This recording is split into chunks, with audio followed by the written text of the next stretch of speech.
Hey there, everybody, Power here. Welcome back. So before we jump into this, I got two things to cover. One real quick, I apologize, there was a real lack of content this week. I've been playing a lot of Dark Souls 2 and pretty much just Dark Souls 2. Um, I haven't found any other games really enticing. I've been really enjoying it, but as I said before, I can't actually capture Dark Souls 2 footage as I don't have a video capture device for that. So yeah, I don't have a PS3 video capture device.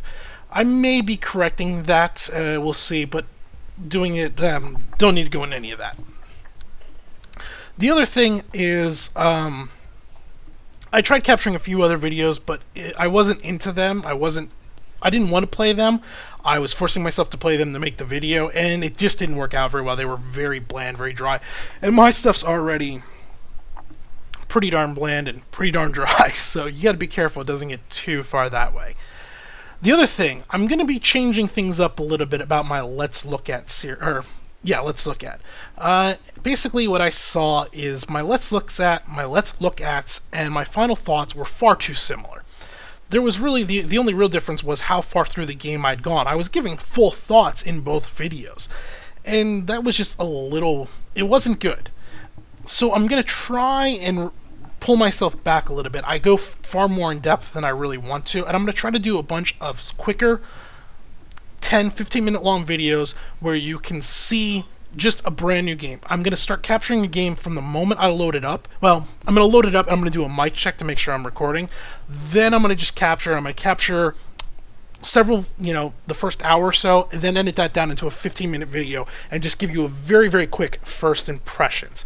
So you'll be able to see the beginning of a game. There will be opinion in it, obviously. I'm going to let you know if I'm enjoying myself or not, but it's only going to be that first hour. It's going to be a much quicker set of series to make, hopefully to distinguish it from the final thoughts. And then I'm just going to turn the Let's Look At's final thoughts into something else. I'll rename them into one mass category and so forth. So to begin with that, today's game is going to be Tom Clancy's Ghost Recon Phantoms. This was originally, I should have confirmed this before looking it up, but hey, we're trying something new here. This was originally Ghost Recon Online during the beta. It's been in beta for a long time. I remember playing this back about 8 months ago, maybe even a year ago. And for full release, they have renamed it Ghost Recon Phantoms. So this is a combination third-person, first-person shooter. It's third-person when you're not aiming down sights. It's over the shoulder for movement around and everything, or hip fire. But when you aim down sights, it then goes ahead and becomes first-person. So it's a little weird in that. I'm trying to think of any other games. I know there have been other games that have done it, but none that I can really think of off the top of my head, and none that have really done it for first person, for multiplayer, competitive multiplayer. If you think of one, let me know. I'm sure there have been some out there. I just don't remember what they were. So, this is a free-to-play game, just came out. You can go ahead and download it via Steam. It's actually on the Steam main page as of today, which is April 11th, and install it and go. That does mean, obviously, there is an in-game store. And this is going to be where some of the concern comes from this. The in-game store sells everything. Guns, body armor, grenades, high-caliber ammo. Everything is for sale in the store. I believe there's even booster packs available in the store, which I'm perfectly fine with booster packs. Booster packs is the way I'd like it to go. There's also cosmetic items, so let's cover that. We have cosmetic items and booster packs, both of which are good for an online store. But then we have guns, grenades, body armor, and ammo. If you do this correctly, it's not a problem, at least not in my opinion. PlanetSide 2 sells guns. They don't sell high ammo or anything, but they sell guns. And I feel it's a very fair system. The guns are a little expensive for in-game time requirements to unlock, but they're not terrible. In PlanetSide 2, you'll unlock a new gun, for an average player, somewhere around 8 to 12 hours, say 10 hours on average. This game is using that similar model, but it has some extra items thrown in there. Now, for example, is this going to load? We'll see here. It looks like, on average, the 100 gold coins, or ghost coins, is what they call them, GC, 100 GC, costs about 50 cents at the lowest price, so the highest amount per. And that'll drop down to about 35 cents per 100. Most weapons look to cost somewhere around $7 to $10, which is fairly competitive with the other ones in the market. Oh, that's what's going on. Since this launches in the Steam browser, you don't actually see that. That's kind of funny. Okay, so those windows that have popped up, those were windows were supposed to be showing the current purchase, or currency purchased. They weren't coming through though because it happens in the Steam or in the Ubisoft Uplay window rather than the in-game window. So that's kind of funny. Anyway, it's about, you can take my word for it, it's about $7 for most weapons upwards. The body armor is surprisingly expensive. That stuff runs upwards of $15 or $16 for a flak jacket. And they come in different colors, different sizes and everything, or different deflection levels, but the higher the deflection level, the slower you run, and so forth. Initial opinion on the currency store, I don't like two things about it. I don't like that there's higher caliber ammo that can be purchased. I also don't like that the consumables are purchased via in-game. You don't get grenades via playing. You have to buy them. Now, you can buy them with points that you acquire via unlocking via playing the game. So you'll see here there's the Uplay points, there's also the Ghost coins. You can buy them with the Uplay points, but just have have guys start off with one grenade each round or something. Or give them a max of 5 per level. If they wanted to avoid grenade spam. But charging for grenades, even if it's currency you'll find in-game, I'm not a big fan of that one at all. And I don't know how good the high caliber rounds are, but yeah. Outside of that, I'm showing off one of the first items you get. So there are 3 classes. There are Assault, Recon, and Support. Pretty much what you would expect. The Assault class has heavier body armor, heavier health, uses assault rifles. The Recon is lighter health, quicker movement, uses sniper rifles and SMGs. The Support uses LMGs and has more ammo and everything, and has the middle health pool. Every class is going to get multiple special equipment slots, and that's what I was showing off right here. For the Support, the 2 that I unlocked, I'm only level 2 on Support, are the one is a kinesis shield that will slow down any fast-traveling projectile, so any bullets, it'll stop those bullets from going through for about 6 seconds. And then it has like a minute cooldown on it. So you charge it up, boom, it goes up for about 6 seconds or so, no bullets will get through. Slower moving things like grenades will still come through that shield, but there you go. They also have one that will disable cameras and everything around the room. One of the Recon's abilities, I believe, is they can tap into these cameras and they can use them to identify people on the map. And then Assaults, they get a flak shield? Is that what it is? Oh, riot shield. And while the riot shield's on their back, so not being used, it reduces damage from behind, and then they can pull the riot shield out and charge people and knock them down. So it works good if you have 2 people working together, the guy charges with the riot shield, deflects the bullets, knocks the person down, and then the person behind them shoots the guy in the face. 3 classes. Overall, I think 3 classes is a little light. If you're going to do only 3 classes, I don't think do classes at all. I don't know, it seems a little odd. Like, there should at least be 4, if not 5 classes, because now what's happened is, in order to unlock everything, I gotta play through 3 different classes in order to get to that, rather than just playing one class and selecting what unlocks I wanted, and then giving him a loadout to match my playstyle. What would it be if there was just a soldier, and then you give him lighter body armor and an SMG if you want to play fast and silent? It seems like that would have worked just fine. I don't know why they didn't do that. Okay, let's go ahead and we're going to move ahead and jump into game. So the game plays via matchmaking systems. There are no dedicated servers. There's none of that. You can, from what I can tell, join up as a fire team already pre-assembled. They're all 8v8 maps. So there's 2 4-man fire teams on each map, or I guess they're called squads. So you can join up like that, but it's going to go through a matchmaking system. For now, with the game probably at its peak player base right off the bat, everybody checking it out, it took me about a minute to a minute and a half to get into the matches each time. A little bit of a complaint here, after the end of a match, it kicks you all the way back out to the lobby, rather than just continuing on and replacing anybody that decides to leave. So at the end of each round of gameplay, you have to go through the whole matchmaking system again. And it's a little weird considering the system does auto-refill empty spots on maps. In fact, the very first map we'll get into here on the video, we come in with like 15 seconds left to go, and what was happening was the team was losing, so a bunch of the people left, and then we load in just in order to receive a lose. Like, thanks. So it's just a little odd why not leave everybody in the same group and just move ahead to the next round and fill in any empty spots. Why kick us all the way back to the matchmaking? I'm going to edit most of this out. You don't need to watch the loading in. We'll get into gameplay. Into the gameplay. Now, the actual game... Where are we at? Here we go. I've only seen 2 game modes. I'm assuming there's more, but this is all I've actually seen. There is what I would call a tug-of-war system, where there's a series of, I believe, 5 points in a row, and so they go like from A through D. A, B, C, D, A through E. That's 5.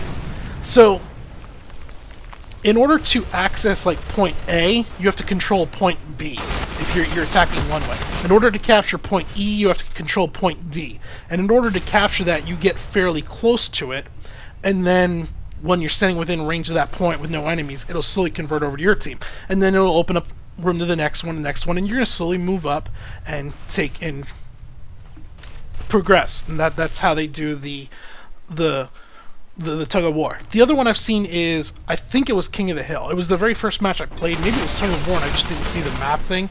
But there was only one map marker, and it was in the center point, and whichever team controlled that, it seemed to be getting ticks, and whichever team had the most ticks at the end won.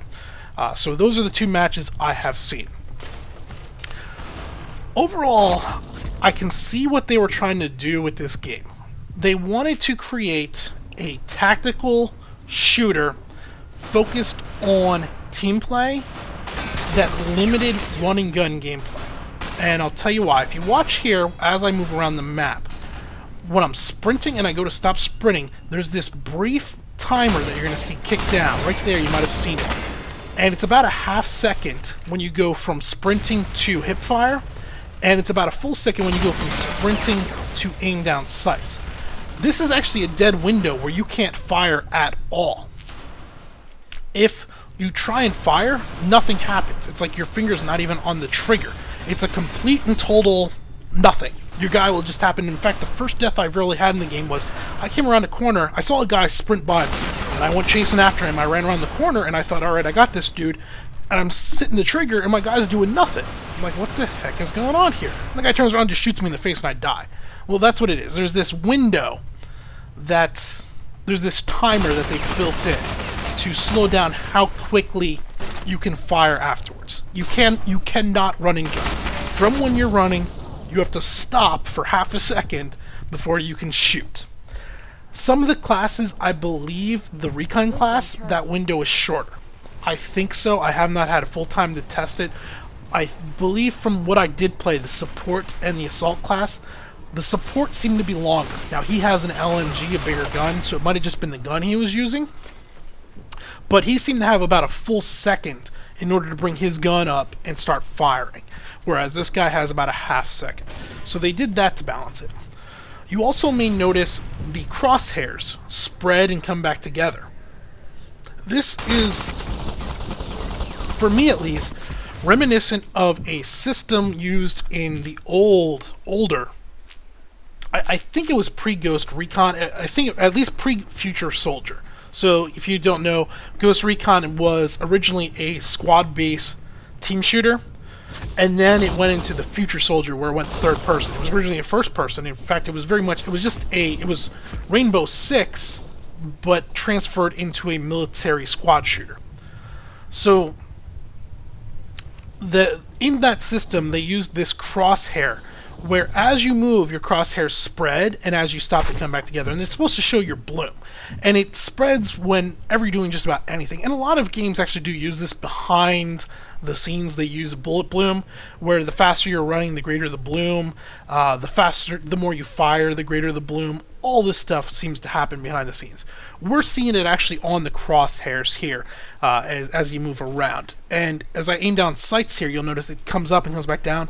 If I spin the gun very quickly, go from left to right, it'll bloom and come back in. Or if you're moving, it blooms constantly and everything. So these two items have come together for what they're trying to do is eliminate run and gun gameplay. For the most part, they have done it. For the most part. I got gunned down quite a bit from behind, but the guy that gunned me down wasn't running. I just didn't know he was there. And that just came down to I did not know the maps. The maps do have quite a few paths around them, loops around and everything.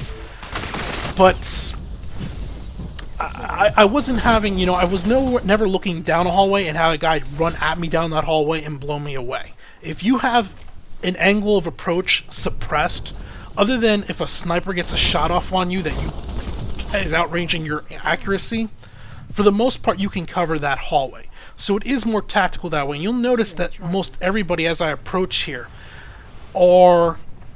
people are covering corners, they're progressing slowly, they're moving up slowly. A lot of that works. Now the negatives. Overall, the time it takes even for remove the cooldown timer from when you're sprinting to when you can start firing. There seems to be just an extensively slow amount of time from when you stop running to when you can bring your gun up to aim down sights. So if you know, okay, I have to wait to pull the trigger, but I want to get a beat on this guy, that timer seems way too long for me. It makes the gunplay feel very sluggish to me. And that's something that may go away in time. It's hard to say. A lot of these games, almost every shooter on the market has a break-in window where you have to get used to the pacing of the game. And towards the last match here, what it will show most of, I started to get a feel for that. And I was doing a bit better for it. But early on, there was a steep where I was constantly getting blown away because I thought my gun would be up and ready to fire before it really was. And I just wasn't getting my crosshair on targets. So that. My next concern is the third-person mode. The third-person perspective. This is allowing, especially once we get into cover, it allows you to sneak corners far more than you should. You might have seen, I'll put in a few of the kills here, where people can tell they wait for me to come out of cover to stick their heads out because they have their camera positioned around the corner because it's in third-person mode when it shouldn't be. And I'm really worried. Third-person in a tactical shooter, in my experience, does not work. Third-person mode would not work in Counter-Strike. It would not work in... I'm trying to think of another big tactical one. Counter-Strike's the big one. It wouldn't work in Insurgency. These real quick to kill, and you can die pretty fast here. It's about 4 rounds to kill you because of that. Because it gives an advantage to the defending team. Now, if we take the combination of the objective-based combat, where we're fighting to get to a certain point, and mix that in with the squad-based combat where they're going to be able to communicate and everything, then add in a third-person mode, this gives a huge defensive bonus to the defenders. They can really stay in cover and wait for the attacker to be out in the open, progressing towards you, before they have to expose themselves, and they can just be lined up and boom, fire at you and get back behind cover. I'm really concerned that this is going to have trouble with that balance there. And I saw, even in I've played 4 matches, and the 4 matches, I know at least 3 times, I had a guy down, did the rights, and it just became a waiting match, where we had to wait and see who was going to make the move first, because I wasn't going to stick my head out, he wasn't going to stick his head out, and he just sat there. And that wasn't very fun. And had if the game didn't have that third person mode but was just stuck in first person, it would have been much harder because in order to know if I was there or not and to know if I was flanking him or not, they would have to expose themselves to danger. And I have some real big concerns there. Other than that,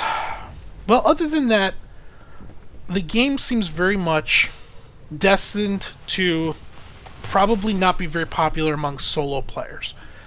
In my experience, the very first round, which is fortunately I don't have video footage of, the first time I played the game, I was the only one using a microphone, but I started calling out about a third of the way into the game. Once I had an idea of what our objective was, I had a feeling for the flow, how the game was starting to flow, I started calling out, alright, we got a target.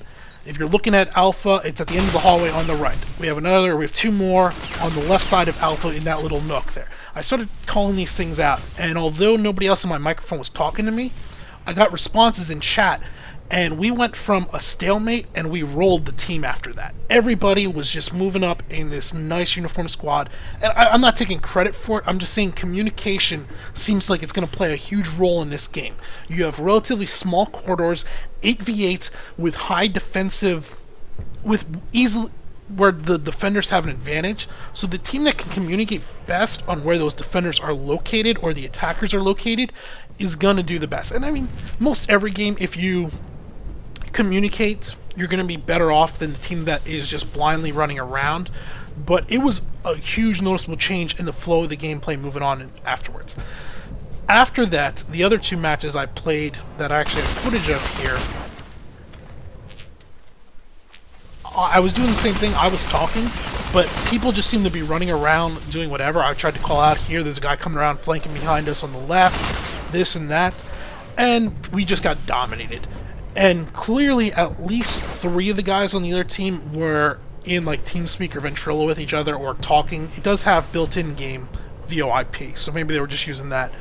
But they were clearly communicating, as one guy would use like his tactical.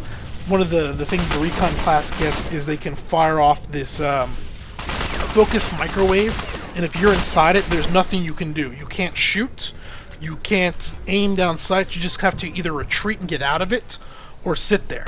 And so they would wait, and you would have, you'd be sitting there, have a corner covered, and all of a sudden I get microwaved, and then a guy would charge me with a tactical shield, and then another guy would shoot me in the head. And this happened to me twice. So they were clearly communicating, and they steamrolled us. It wasn't even funny. So I believe that's where this game is going to come into play and be at its strongest. It's going to be pick it up, play it with a group of friends, where you're communicating, you're going to have a very good time.